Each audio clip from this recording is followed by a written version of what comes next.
1c। इसमें हमने अब तक परिमेय संख्याओं में क्या क्या पढ़ लिया है वो हम एक बार रिवाइज कर लेते हैं कि हमने परिमेय संख्याओं की परिभाषा पढ़ ली है, परिमेय संख्याओं को छोटे सरलतम रूप में किस तरह से बदलते हैं वो हम पढ़ चुके हैं, और ऋणात्मक धनात्मक परिमेय संख्याएं हम पढ़ चुके हैं। आज जो हम परिमेय संख्याओं में पढ़ेंगे वो हम क्या पढ़ेंगे कि कुछ परिमेय संख्याएं दी हुई हैं, जोड़े दिए हुए हैं, दो या दो से ज्यादा परिमेय संख्याएं अगर दी हुई हैं तो उन परिमेय संख्याओं को उनमें कौन सी छोटी है कौन सी बड़ी है ये हम कैसे पहचान करें।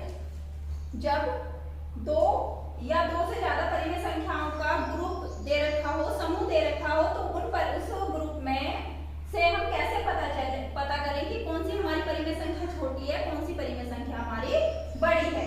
क्योंकि जब साधारण जो पूर्णांक होते हैं उन्हें हम देख के बता देते हैं, क्योंकि पूर्णांक हमें 100 तक या ज्यादा तक हमें याद होते हैं, पता होता है, और हम इतना हमें अभ्यास हो चुका होता है, प्रैक्टिस हो गई होती है कि हम देख के बता देते हैं कि 273 बड़ा है या 277 बड़ा है।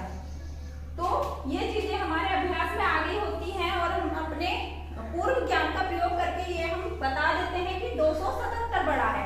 लेकिन जैसे ही ये परिमेय संख्या है माइनस का 3/4 और माइनस के 5/8, हम इसे देख के एक नजर में उस तरह से नहीं बता सकते जिस तरह से हम पूर्णांकों को बता सकते हैं कि कौन सा पूर्णांक हमारा बड़ा है और कौन सा छोटा है।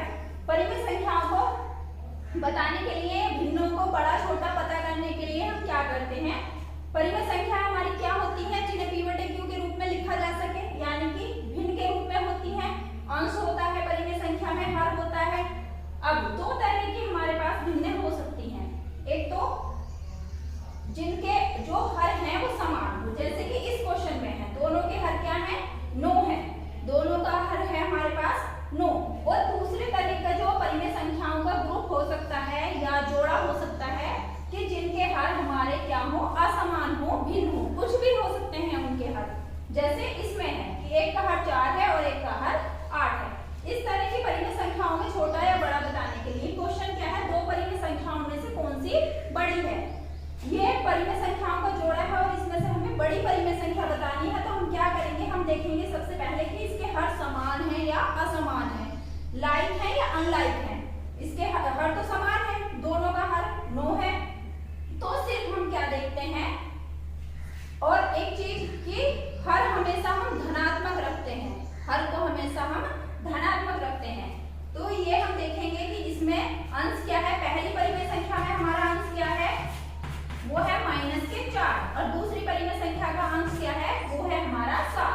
अब सिर्फ हमें ये देखना है कि इनमें से कौन सा बड़ा है, इनमें से कौन सा बड़ा है। तो हम जानते हैं कि प्लस का 7 माइनस के 4 से बड़ा होता है, यानी कि ये वाली जो परिमेय संख्या है वो हमारी क्या है, बड़ी है, किससे, -4/9 से। और बड़े का चिन्ह हम कैसे लगाते हैं, छोटे बड़े को दर्शाते कैसे हैं, जब हमें छोटा बड़ा दर्शाना होता है कि पूर्णांकों का अगर हम देखें कि 10 और 11, इसमें 11 बड़ा है, तो मैथ के तरीके से हम कैसे दर्शाते हैं, इस चिन्ह से दर्शाते हैं। यानी कि ये जो साइन होता है, इसका मुंह जिधर को खुला हुआ होता है ये बड़े को प्रदर्शित करता है, और जिधर को इसकी चोंच होती है ये छोटे को प्रदर्शित करता है। इस तरह से इन परिमेय संख्याओं को हम बड़ी छोटी किस तरह से दिखाएंगे, -4/9 छोटी है किससे, 7/9 से। हमने बहुत ज्यादा सुने होते हैं ग्रेटर देन लेस देन के sign, greater than less than के साइन यही होते हैं। अब दूसरा क्वेश्चन जिसमें हर असमान हो, अब तक हम समान हर के क्वेश्चन की बात कर रहे थे, अब जिसमें हर असमान हो, तो सबसे पहला काम जो हम करेंगे, सबसे पहले तो अगर हमारे हर में माइनस का चिन्ह है तो उससे पहले हम प्लस में बदलेंगे।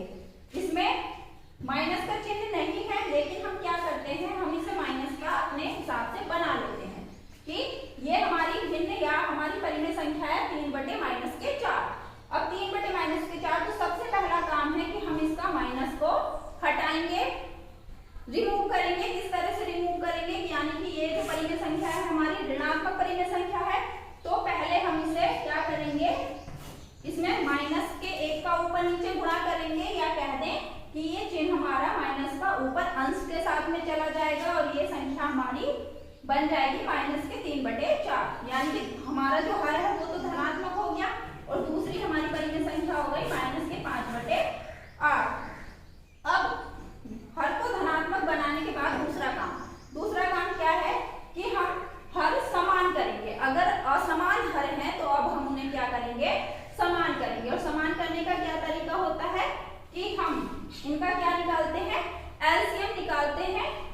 एलसीएम यानी कि वह छोटी से छोटी संख्या जो दोनों से विभाजित हो जाएगा। दो संख्याओं का एलसीएम निकाल रहे हैं तो वह छोटी से छोटी संख्या जो दोनों संख्याओं से विभाजित हो जाए। अगर 3 का या 4 का या उससे ज्यादा का एलसीएम हम निकालते हैं तो सबके लिए वही बात है कि वह छोटी से छोटी संख्या जो दी गई संख्याओं से विभाजित हो जाए वो लघुत्तम समापवर्तक या एलसीएम होती है, लीस्ट कॉमन मल्टीपल। तो ये 4 और 8 का जो एलसीएम होता है वो होता है हमारा 8। यानी कि 8 वो छोटी से छोटी संख्या है जो 4 से भी विभाजित होती है और 8 से भी विभाजित होती है। जरूरी नहीं कि इन दोनों में से ही कोई सा एलसीएम हो। कुछ हमारे पास क्वेश्चन इस तरीके भी आ सकते हैं कि जिनमें हमें कोई तीसरी संख्या होगी जो एलसीएम होगी। अब पहले इस क्वेश्चन पे काम करते हैं कि जब हम इसे 8 बनाएंगे तो इसके लिए हमें क्या करना पड़ेगा, 4 में 2 का गुणा करना पड़ेगा। तो 4 में 2 का गुणा करेंगे, उससे पहले हम इसके अंश में भी 2 का गुणा करेंगे। जब हम इसके अंश में और हर में दोनों में 2 का गुणा कर दिया तो इसके मान पे तो कोई फर्क पड़ा नहीं। हमने पिछली एक्सरसाइज में पढ़ लिया है कि समतुल्य भिन्न बनाना या भिन्नों का सरलीकरण करना, उन्हें सरल रूप में व्यक्त करना। तो ये वही चीज है, समतुल्य भिन्न बनाना है कि ये भिन्न हमारी है और इसके समतुल्य हमें और भिन्न बनानी है। तो ये हो गई हमारी 3 दूनी 6 माइनस का और 4 दूनी 8। यानी कि ये जो भिन्न है हमारी, इसके समतुल्य भिन्न दूसरी क्या हो गई हमारी, -6/8 और -5/8 में से अब हमें बताना है कि कौन सी भिन्न हमारी छोटी है और कौन सी भिन्न हमारी बड़ी है। तो उससे पहले हमें पूर्णांकों का ज्ञान होना चाहिए कि धनात्मक पूर्णांक और ऋणात्मक पूर्णांक। यानी कि अब हमारे पास अंश में एक तो है 6 -6 और एक है -5। अब इनमें से हमारी कौन सा जो पूर्णांक है वो बड़ा है या कौन सी संख्या हमारी बड़ी है। अगर हम नॉर्मली देखें ना बिना माइनस के चिन्ह के साथ में तो हमारा यानी कि जब ये दोनों ऐसे हैं 6 और 5 धनात्मक हैं तो इसमें कौन सी संख्या बड़ी होगी, इसमें तब बड़ा क्या होगा 6। लेकिन जब इनके साथ माइनस का चिन्ह होता है तो माइनस के चिन्ह के साथ में क्या होता है कि जो संख्या हमें धनात्मक रूप में छोटी होती है वो हमारी माइनस के चिन्ह के साथ में बड़ी होती है। यानी कि -5 हमारा बड़ा है इससे -6 से। तो जिसका अंश बड़ा होगा वही परिमेय संख्या हमारी बड़ी होगी। यानी कि -6/8 और -5/8 में से बड़ी परिमेय संख्या हमारी कौन सी हो गई, -6/8 छोटा हो गया -5/8 से। इस तरह से हम परिमेय संख्याओं को छोटा या बड़ा पता करते हैं। अब इस एक्सरसाइज का दूसरा क्वेश्चन है इसी तरह से परिमेय संख्याएं दी हुई हैं और उसमें से छोटी परिमेय संख्या कौन सी है वो बतानी है। जैसे पहले क्वेश्चन में बड़ी बतानी थी, इस दूसरे क्वेश्चन में हमें छोटी बतानी है कि कौन सी परिमेय संख्या छोटी है। कौन सी छोटी है, जोड़े दिए हुए हैं परिमेय संख्याओं के, इसमें से सिर्फ हम एक क्वेश्चन करेंगे और फिर बाकी के क्वेश्चन प्रैक्टिस में करेंगे। इसके क्वेश्चन है, ये क्वेश्चन ले लेते हैं -16/-7 और दूसरा है हमारा 3। ये दो संख्याएं दी हुई हैं और इनमें से हमें बताना है कि कौन सी परिमेय संख्या हमारी बड़ी है और कौन सी परिमेय संख्या हमारी छोटी है। तो अब हम इसके लिए क्या करेंगे, सबसे पहली चीज कि अब तक हमने क्या करा, अगर हमारा हर क्या है माइनस का है तो उसे प्लस का बनाएंगे। लेकिन हम देख रहे हैं कि इसमें तो हर ही एक संख्या में है, दूसरी संख्या में हर ही नहीं है। तो अब इस क्वेश्चन के लिए हमारा पहला स्टेप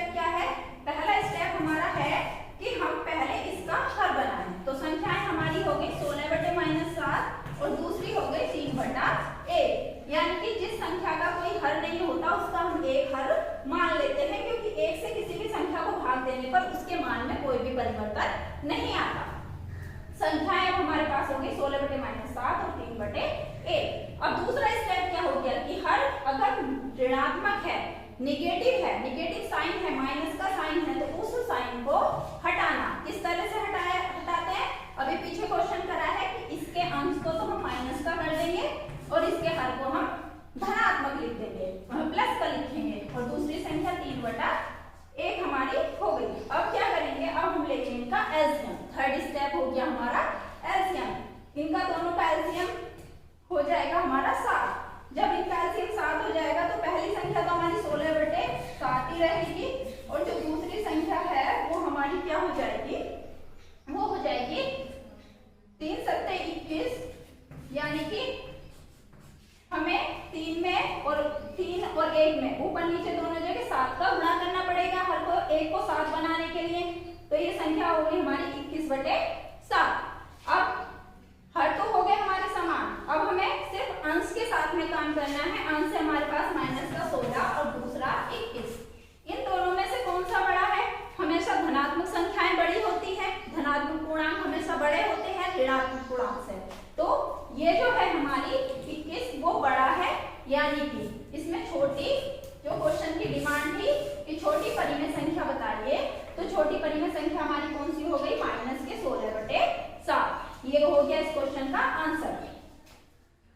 अब थर्ड क्वेश्चन भी यही है कि थर्ड क्वेश्चन क्या है? थर्ड क्वेश्चन है कि माइनस के 4/18,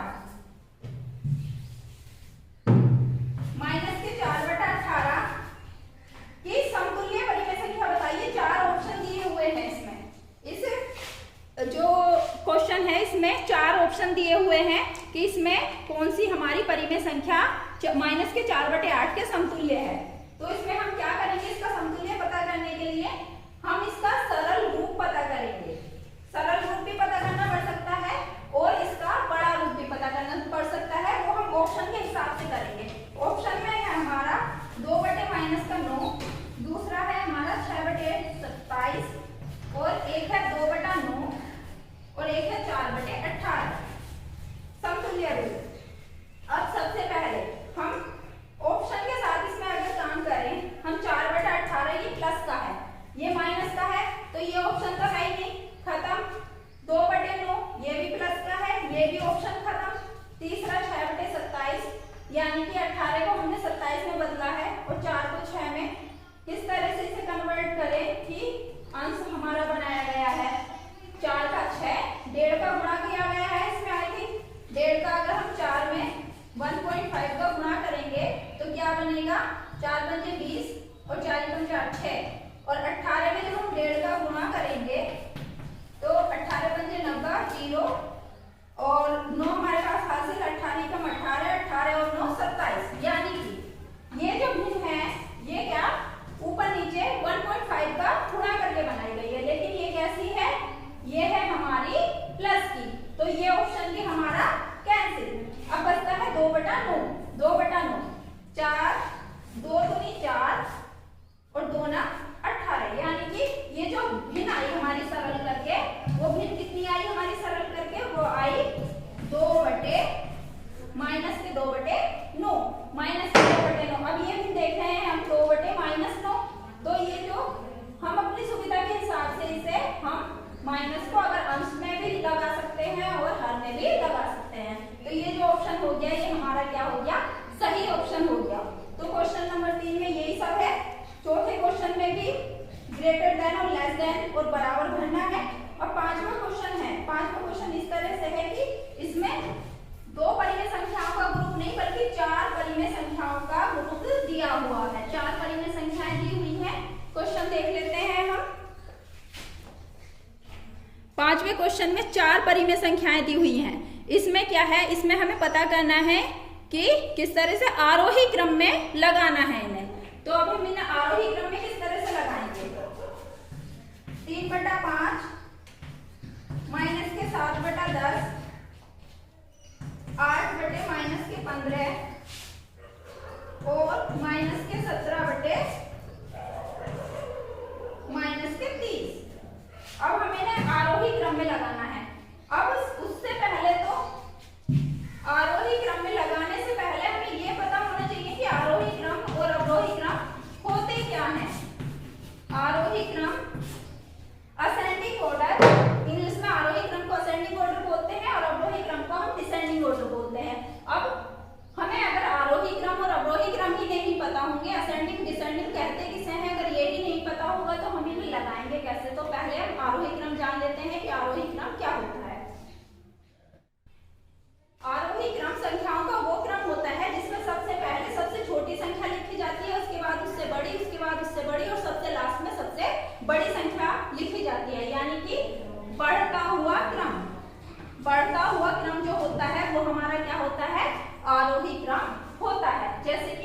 एग्जाम्पल लें हम कि 0, 4, 3, 2, 9 इन पूर्णांकों को आरोही क्रम में लिखो। तो सबसे पहले हम क्या लिखेंगे? 0, 2, 3, 4, 9। ये जो क्रम हो गया, ये हो गया हमारा आरोही क्रम। और अवरोही क्रम क्या हो जाता है? इसका उल्टा, घटता हुआ क्रम। यानी कि सबसे पहले सबसे बड़ी संख्या, फिर उससे छोटी, फिर उससे छोटी, फिर उससे छोटी और फिर सबसे छोटी संख्या अगर आती है तो वो क्रम हो जाता है हमारा अवरोही क्रम। अवरोही क्रम इस क्रम का पूरा विपरीत होता है, यानी कि उसमें सबसे पहले 9 लिखा जाएगा। ये जो श्रेणी बनाई है ये पूरा पलट जाएगी। अब बात हम यहाँ परिमेय संख्याओं की कर रहे हैं कि इनमें कौन सी परिमेय संख्या हमारी बड़ी है और कौन सी परिमेय संख्या हमारी छोटी है। उसके लिए हम क्या करेंगे? वही प्रोसेस है हमारा कि सबसे पहले तो अगर हमारे जो हर हैं अगर वो माइनस के हैं तो उन्हें हम प्लस का करेंगे। 3/5 यानी कर लेते हैं ऊपर की ही लाइन में 3/5 प्लस है, माइनस के 7/10 8/15 है, तो ये हमारा ऊपर चला जाएगा चिन्ह। दोनों माइनस के हैं, अंश और हर कट के कैंसिल हो जाएंगे। तो अब इसमें हम 5, 10, 15 और 30 का क्या निकालेंगे? एलसीएम निकालेंगे। एलसीएम इसमें मुझे दिख रहा है कि इनका एलसीएम हो जाएगा 30। कैलकुलेशन करने से थोड़ा बच रहे हैं क्योंकि टाइम कंज्यूमिंग है। इसका एलसीएम 15, इन चारों संख्याओं का एलसीएम होगा 30। अब 30 एलसीएम होगा, यानी कि 30 ऐसी छोटी से छोटी संख्या होगी जो इन चारों से कट जाएगी। 5 अंक 30, 10 तिया 30, 15 दूनी 30 और 30 का 30, तो 5 अंक 30, यानी कि इसे जब हम 30 बनाएंगे इसके बटे में तो ये कितना हो जाएगा? ऊपर 18, ऊपर नीचे 6 का गुणा होगा। दूसरा हमारा क्या हो गया? माइनस के 7 गुणा 3/30, 10 तिया 30 और 15 दूनी 30 होता है तो नीचे 30 हो जाएगा और ये हो जाएगा ऊपर 8 दूनी 16 और ये 17/30 हमारा है। ये 7 या 21 हो गया। डायरेक्टली लिख लेते हैं इसे भी, ये हो गया हमारा 21। अब हम सिर्फ इसके अंश देखेंगे। अंश हमारे पास क्या क्या आ गए? अंश आ गया हमारे पास 18, माइनस का 21, माइनस का 16 और 17। अब इसके हमें सिर्फ अंशों को आरोही क्रम में लगाना है कि सबसे पहले सबसे छोटा, उसके बाद उससे बड़ा और उसके बाद सबसे बड़ा। सबसे छोटी संख्या क्या होगी? माइनस की संख्याएं छोटी होती हैं और जितने बड़े अंक के साथ, जितने बड़े पूर्णांक के साथ माइनस की संख्या होती है वो उतनी ही छोटी होती है। तो माइनस का 21 सबसे छोटी संख्या हो गई, उसके बाद माइनस का 16 और उसके बाद 17 और उसके बाद 18 और सबके बटे में अब इनके हर लिख लेंगे हम। ये क्रम क्या हो गया इनका? ये क्रम हो गया इनका आरोही क्रम, यानी कि सबसे पहले सबसे छोटी, सबसे उसके बाद उससे बड़ी और सबसे बाद में सबसे बड़ी। अब हम देखेंगे 21/30 कौन सी संख्या थी? दूसरी, यानी कि सेकंड नंबर वाली। और 16/30 कौन सी है? तीसरी। और 17/30 ये चौथी संख्या और ये पहली संख्या, यानी कि इस सीरीज में सबसे पहले सबसे छोटी संख्या कौन सी है? दूसरी, तीसरी, चौथी और सबसे पहली संख्या हमारी सबसे बड़ी है।